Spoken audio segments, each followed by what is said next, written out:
Hello, welcome back to the channel. Today, we're diving straight into how to enable Slack's detailed activity logs. So let's get started. First, log into your Slack workspace.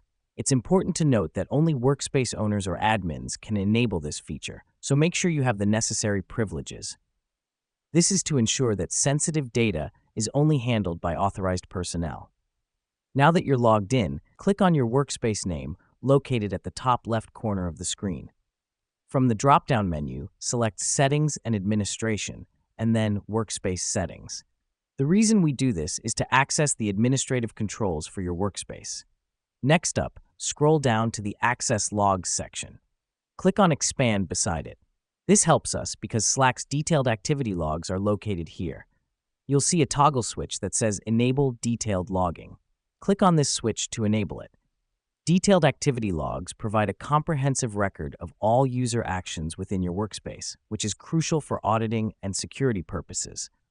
Once enabled, Slack will start logging all detailed user activities immediately.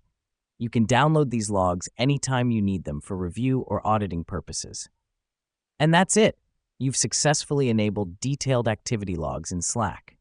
Remember, keeping a track of activity logs can help you maintain a secure and productive workspace. Thanks for tuning in, and see you in the next video.